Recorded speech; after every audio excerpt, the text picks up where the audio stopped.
Mawi lutuk.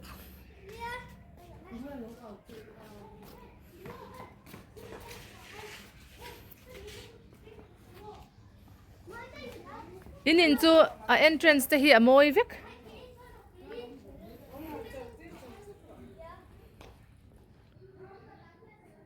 Israel Daisy. Kanu ti lampang. Moi zia hi.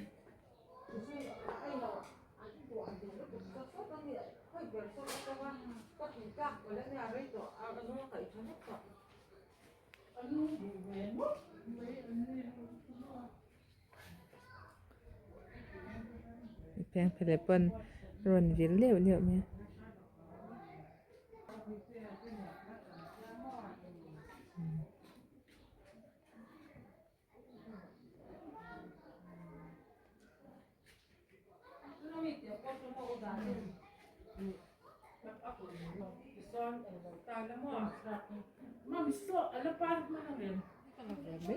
Hay lắm về thôi.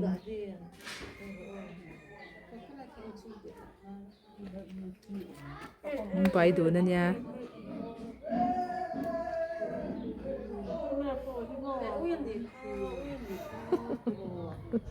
Không phải chính giống.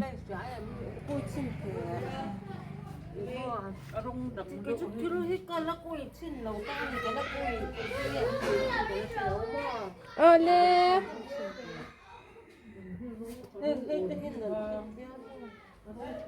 Mom's po hinal lum lutuk hay chhungte hi moi rats.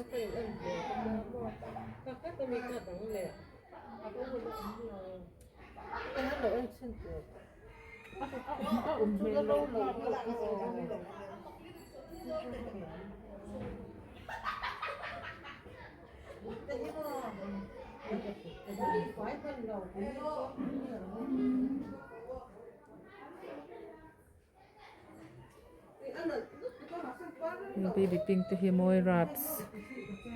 Moi tok. An chi sel hma sin pangpar he. Moi tok.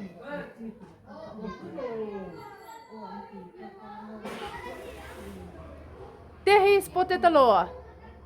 Lo hoi te hi. A moi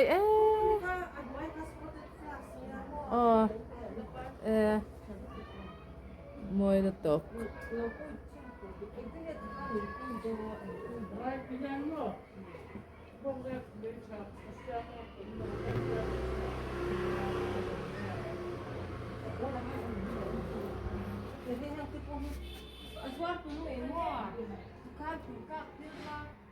Moi sim.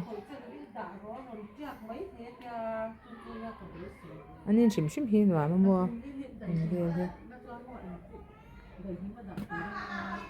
Phải em vết mấy đi.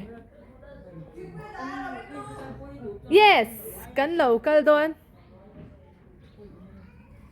Tiếng bùi mình lâu ăn sao tụi cái đái cái tiệt. Nam plants. Far te hi moi kat bial moi ditok.